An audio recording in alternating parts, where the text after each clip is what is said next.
Umabant si Moy, sinasabi kay Chen Pingan na hindi niya alam kung anong klase ng panlilinlang ang ginamit niya ngunit hindi niya siya palalampasan. Sumagot si Chen Pingan, nakahinga ng maluwag na sa wakas ay may handang lumaban. Binalot ni Moy ang kanyang espada ng ki, nangangakong pahihirapan si Chen Pingan. Gayunpaman, nadismaya si Chen Pingan na makita muli si Moy, nagnanais ng ibang kalaban. Nang makita ang nadismayang ekspresyon ni Chen Pingan, nagalit si Moy. Pagkatapos ay ininsulto ni Chen Pingan ang espada ni Moy, inaangking mas mababa ito sa kanyang sarili. Gumanti si Moy na walang nagtanong tungkol sa kanyang espada at idineklara na hindi niya ito gagamitin upang maiwasan ang mga akusasyon ng pang-aapi. Habang naghahanda si Chen Pingan na umatake, naalala ni Moy na ang kanyang espada ay natuklasan sa isang lihim na realm at lubhang pinag-aagawan ng mga nangungunang powerhouses sa mainland dahil ito ay isang spiritual weapon. Pagkatapos ay sinira ni Chen Pingan ang espada ni Moy sa isang mabilis na paglaslas, na nagulat sa kanya. Sinabi niya kay Moy na napakasama ng kanyang sandata at ikinagalit niya ito. Natulala si Moy, hindi makapaniwala na ang tila mas mababa na magic weapon ni Chen Pingan ay makakasira sa kanyang spiritual weapon. Inamin ni Chen Pingan na ito ang kanyang pagkakamali sa pagkamali ng pagkakakilanlan ni Moy noong araw na iyon ngunit inatake niya ito dahil tinawag siya ni Moy na basura. Nangatwiran si Moy na kung gagamit si Chen Pingan ng sandata, ito ay magiging walang hiya. Sumagot si Chen Pingan na 2 beses na siyang naging walang hiya sa publiko at wala siyang pakialam. Pagkatapos ay sinabi niya na ang paghiwa kay Moy ng isang espada ay hindi magandang tingnan. Nakaramdam si Moy ng ginhawa, iniisip na hanggat hindi gumagamit ng espada si Chen Pingan, magiging maayos ang lahat. Gayunpaman, ginulat ni Chen Pingan si Moy sa pagkuha ng isa pang espada, idinedeklara na ang paghiwa sa kanya ng 2 espada ay mas magiging estilo. Natulala, inamin ni Moy ang pagkatalo. Pagkatapos ay sinabi ni Chen Pingan kay Moy na gusto niya ang tunog ng pagsuko at pakakawalan niya siya ng tuluyan. Nagulat ang isa sa mga tauhan ni Yongming nang umamin si Moy sa pagkatalo at ang kanyang pinakamahusay na espada ay naputol ng isang tao sa isang hampas. Nadismaya, bumaba si Moy, nagmumuni-muni sa nangyari. Lubhang natuwa si Yongming sa sense of humor ni Chen Pingan kaya ipinagpalagay niya na nag-aaway sina Moy at Chen Pingan at naramdaman niyang obligado siyang ipaalam sa kanyang ama na hari. Samantala, nagsimula ang round 10 kung saan si Chen Pingan ang kalaban ni Guoshan sa arena. Bamulong si Guoshan ng kung ano tungkol sa espada ni Chen Pingan. Lumaki ang mga mata ni Chen Pingan nang makita niya si Guoshan bilang isang nawawalang bata, kung saan sumagot si Guoshan na ang pamilya ni Chen Pingan ay isang buong bata. Dahil dito, ipinagpatuloy ni Guoshan ang pagpapahiya kay Chen Pingan. Nagduda si Chen Pingan kung si Guoshan ay talagang isang kalahok at maingay siya. Ipinaalam ni Guoshan kay Chen Pingan na interesado siya sa kanyang espada at tinanong kung gusto niyang itaya ito sa kanilang match. Tinanong ni Chen Pingan si Guoshan kung paano siya gustong tumaya. Ngumiti si Guoshan habang sumasagot na kung matatalo si Chen Pingan, kukunin niya ang kanyang espada at kung matatalo siya, ibibigay niya ang sarili niya. Hindi nagustuhan, tumanggi si Chen Pingan dahil hindi siya interesado sa kanyang taya. Nagulat si Guoshan nang marinig ang sinabi ni Chen Pingan at naisip kung paano posible na hindi gumana ang control skill kay Chen Pingan. Kinuyam niya ang kanyang kamao at sinabi kay Chen Pingan na dahil sa kanyang kamangmangan, kukunin niya ang kanyang espada para sa kanyang sarili. Determinado, ipinatawag ni Guoshan ang isang asul na lawin at susugod na sana kay Chen Pingan. Lumaki ang mga mata ni Chen Pingan nang makita niya ang isang bagong teknik. Sinaksak niya si Chen Pingan na iniwasan ni Chen Pingan, na nag-iwan kay Guoshan na walang imek. Lumitaw si Chen Pingan sa likuran ni Guoshan, nagulat na natutunan niya ang kanyang skill sa isang tingin lamang. Lumingon si Guoshan at inatake si Chen Pingan at nagtaka siya kung bakit ginagamit nito ang parehong body technique niya. Nagtanong siya kung saan natutunan ni Chen Pingan ang kanyang body technique. Naiinis, ipinaalam niya kay Chen Pingan na ito ay isang lihim na teknik na naipasa sa kanilang sect. Sumagot si Chen Pingan na kakatuto lang niya nito. Nagduda si Guoshan kay Chen Pingan at sinabi sa kanya na sinungaling siya. Gumanti si Chen Pingan na hindi siya nagsisinungaling tungkol sa kanyang teknik at iminungkahi na ihambing nila ang kanilang martial arts skills sa halip na ang kanilang body technique. Sumang-ayon si Duoshan, iniisip na ngayong nabunyag na ang lihim na batas, hindi mahalaga ang katotohanan dahil hindi niya maaaring hayaang mabuhay si Chen Pingan. Habang inilalabas ang kanyang espada, isang malaking dami ng ki ang bumalot sa arena. Isa sa mga manunod ang bamulong na si Guoshan ay gumagamit ng isang supreme spiritual weapon at walang gaanong sandata na ganoong kalibre sa buong kontinente. Gumawa si Guoshan ng Supreme Master Guang, itinatago ang hugis at kalooban ng espada. Libu-libong key swords ang lumitaw sa paligid ni Guoshan. Nagtaka si Chen Pingan kung bakit gustong magbasa ng mga mantras ng mga cultivators. Mausisa, sinubukan niyang gayahin ang teknik ni Guoshan. Samantala, ipinaliwanag ni Guoshan kay Chen Pingan na ang bawat espada na kanyang ipinatawag ay kumakatawan sa isang realm at ito ang pinakamakapangyarihang martial art sa kanilang sect. Lumaki ang kanyang mga mata nang mapansin niya na gumagamit si Chen Pingan ng parehong teknik niya. Nalilito, nagtaka si Chen Pingan kung anong sinasabi ni Guoshan. Si Duoshan, na walang ideya kung sino si Chen Pingan, bamulong na hindi pa niya naririnig ang isang henyo ng ganoong antas sa immortal world kaya ipinagpalagay niya na hindi siya mortal. Hawak ang kanyang espada at bamulong na akala niya ay matatalo niya si Chen Pingan sa araw na iyon. Gayunpaman, natukoy ni Guoshan ang aura ng Firebird at sinabi kay Chen Pingan na huwag tumakas at hintayin siyang bumalik upang ipagpatuloy ang kanilang laban. Si Chen Pingan, na nalilito rin, sinabi kay Guoshan na maghintay bago umalis, tinatanong kung paano ay ando ang teknik. Nag-alala si Chen Pingan nang mapansin niya ang balisa na ekspresyon ng mga tao. Tumakas ang mga tao nang makilala nila si Chen Pingan bilang isang mamamatay tao. Noon napansin ni Chen Pingan ang isang mensahe ng system na lumabas na nagsasaad na ang kanyang bagong misyon ay ipaalam sa lahat sa kaharian na siya ay umiiral. Binati siya ng system ngunit nagalit si Chen Pingan sa mensahe, sinasabing ayaw niya silang malaman tungkol sa kanya sa masamang paraan. Humingi siya ng tulong sa system upang mag-isip ng solusyon. Pagkaraan ng ilang sandali, bumalik sa normal ang lahat.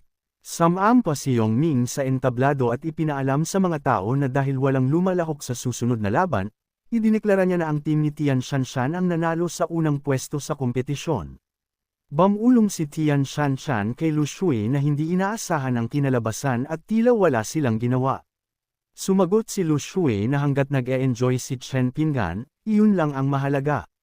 Bamulong si Tian Shanshan na hindi mukhang masaya si Chen Pingan. Talagang nahihiya si Chen Pingan dahil inaasahan niyang maganda ang kanyang itsura at hindi tulad ng isang demonyo dahil ito ang unang pagkakataon na nakagawa siya ng pangalan para sa kanyang sarili sa mundo ng cultivation. Ngumiti si Yongming at inilo si Chen Pingan, sinasabi sa kanya na huwag mag-alala at aayusin niya ang isang door-to-door explanation para sa mga tao sa huli upang linawin ang hindi pagkakaintindihan. Nagpasalamat si Chen Pingan kay Yongming. Ipinaalam ni Yongming kay Chen Pingan na isang banquet ang gaganapin sa palasyo mamaya sa gabing iyon upang gunitain ang kanyang kaarawan at inanyayahan niya si Chen Pingan na dumalo. Lumitaw ang isang mensahe ng system na nagpatunay kay Chen Pingan na hindi siya makakadalaw sa banquet. Tumanggi siya sa imbitasyon ni Yongming, sinasabing may ipapadala na lang siyang regalo. Ipinaalam ni Chen Pingan sa kanyang mga kasamahan sa team na hindi siya makakapanatili ng matagal dahil sa ibang dahilan at umaasa siya sa kanilang kapatawaran. Sinabi ni Tian Chanchi na hindi nila mapipilit si Chen Pingan na manatili dahil sinabi niya iyon at sinabi niya sa kanya na alagaan ang kanyang sarili. Nangako si Chen Pingan na makikita silang muli. Samantala, sa bahay ni Chen Pingan, napansin ni Chopper ang Firebird. Tinanong niya ang Phoenix kung tinawag niya ang ibon at tumango ang Phoenix. Pagkatapos ay sinabi ng Phoenix kay Chopper na nagkaroon sila ng mga disciples at oras na para gawin din niya. Takot, nagtanong ang Firebird kung tinawag siya ng Phoenix. Tumango ang Phoenix at ipinaliwanag na ang dahilan ng pagtawag sa kanya ay upang mag-alok ng pagkakataon. Tiniyak niya sa Firebird na magiging isang Phoenix ito kapalit ng pakikinig sa bawat salita na kanyang sasabihin. Nanginginig, nagtanong ang Firebird tungkol sa pagkakakilanlan ng Phoenix. Inamin ng Phoenix na ang kanyang anyong parang manok ay hindi dapat kaaya-aya. Pagkatapos ay nag-transform siya sa isang heavenly phoenix na nagdulot ng pagpapawis sa Firebird.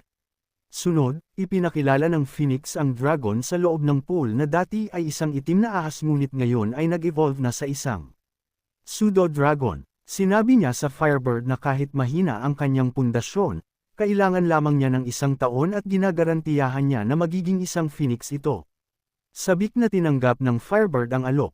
Samantala, sumigaw si Guotian sa Firebird, iginiit na dahil lang sa nagtatago ito sa bakuran ng iba ay hindi ibig sabihin na hindi niya ito mahahanap.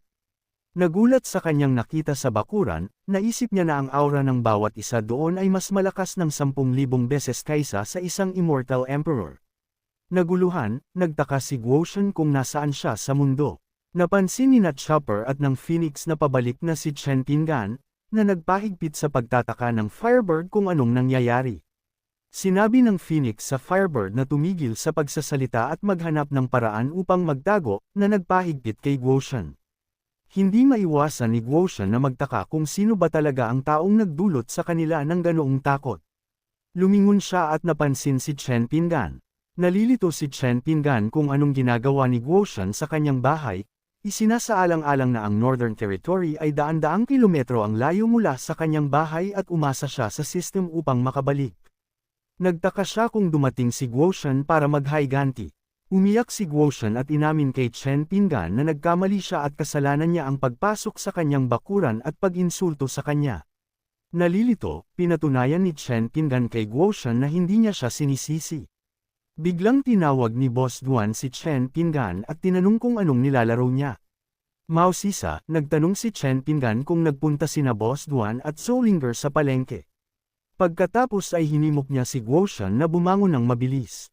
Nadismaya, sinabi ni Boss Duan kay Chen Pingan na kung si Guotian ang taong gusto niya, hindi nakakagulat na siya ay walang pakialam sa kanyang pagmamahal. Nag-aalala, hiniling ni Chen Pingan kay Boss Duan na hayaan siyang magpaliwanag. Sumabat si Solinger, inakusahan si Chen Pingan na pervert. Takot na pagpasyahan ni Guotian na di inaasahang maraming nakakatakot na tao na kilala bilang mga masters at ang cultivation ni Chen Pingan ay dapat na peke. Naniniwala siya na ang lakas ni Boss Duan ay pantay na hindi maarok, na tila kaya niyang mawala sa manipis na hangin sa isang pag-iisip. Napansin ni Duotian si Solinger at ipinagpalagay na siya ang anak ni Chen Pingan at Boss Duan dahil hindi siya mukhang mas matanda sa 12 taong gulang at nasa immortal realm na. Sa wakas, inabot ni Boss Duan ang kanyang kamay kay Guotian at tinanong kung ayos lang siya. Sinabi niya sa kanya na hindi pa niya ito nakita sa bayang iyon dati at malugod na inanyayahan siya sa loob para sa isang tasa ng tsaa. Samantala, mula sa pananaw ni Guotian, tila binabantaan siya ni Boss Duan na lubos na nagpatakot sa kanya. Dahil dito, tinanggihan niya ang alok ni Boss Duan at nagsimulang lumayo, sa huli ay tumakas sa eksena. Pagkatapos, bumulong si Boss Duan sa sarili, napansin na hindi man lang siya pinayagan ni Guotian na abalahin siyang ihatid palabas. Sa puntong ito, namagitan si Chen Pingan, sinasabi kay Boss Duan na hindi ang sitwasyon ang kanyang iniisip. Naguguluhan, ngumiti si Boss Duan at nilambing si Chen Pingan, tinatawag siyang kaibig-ibig at iginiit na hindi niya kailangang ipaliwanag ang ganoong mga bagay sa kanya.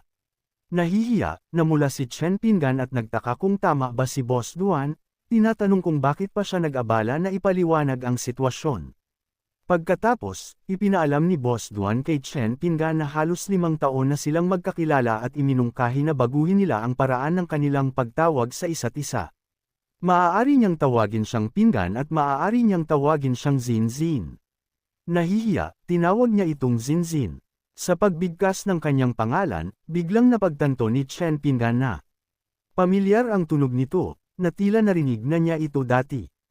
Ang musika ay mahina ang tunog at ang pintuan ay dahan-dahang bumukas, inilalabas ang isang magandang nobya, si Miss Jiang Yukon, na kasama ang kanyang ama. Samantala, nagbabalik tanaw si Chen Pingan nang bigla niyang napagtanto na si Boss Duan ang kanyang asawa sa kanyang nakaraang buhay. Si Jiang Yukon, nang makita ang kanyang pagkagulat, pinahinto ni Jiang Yukon ang oras. Bumulong siya na hindi niya akalain na sapat na ang pagpapalit ng pangalan upang pahiniin ang seal. Pagkatapos ay humingi siya ng paumanhin at sinabi kay Chen Pingan na dahil sa plano, hindi niya siya mapayagan na maalala ang lahat kaya kailangan niyang selyuhan muli ang kanyang mga alaala at kailangan niyang maghintay ng kaunti pa. Habang ipinagpatuloy niya ang oras, sinabi ni Jiang Yukon kay Chen Pingan na matagal na niya siyang hawak. Naguluhan, hindi maiwasan ni Chen Pingan na isipin na kakaiba ang kanyang naramdaman noon, na tila may nakalimutan siyang mahalagang bagay. Pagkatapos ay napagtanto niya na naiwan niya ang kanyang aso sa lugar ng tournament. Samantala, nakasimangot ang aso, nararamdaman na nakalimutan siya ni Chen Pingan. Napansin ni Jiang Yukon ang Firebird sa malapit na nagdulot ng panginginig sa nilalang sa takot, iniisip na itataboy niya ito. Gayunpaman, bumulong si Jiang Yukon na kalimutan na lamang niya ito at bibigyan na lang sila ng kabayaran. Sa kabilang banda, nakaramdam ng ginhawa si Guoshan na sa wakas ay nakatakas na siya sa bakuran. Isang mensahe ng system ang lumitaw na lubos na nagulat sa kanya. Sa Immortal Realm, galit na galit si Udunglay, ang Yunji Sect Elder, matapos malaman na nawawala ang Firebird at ito ay mahalaga. Like, comment, share, and subscribe naman dyan mga ito go. Maraming salamat po.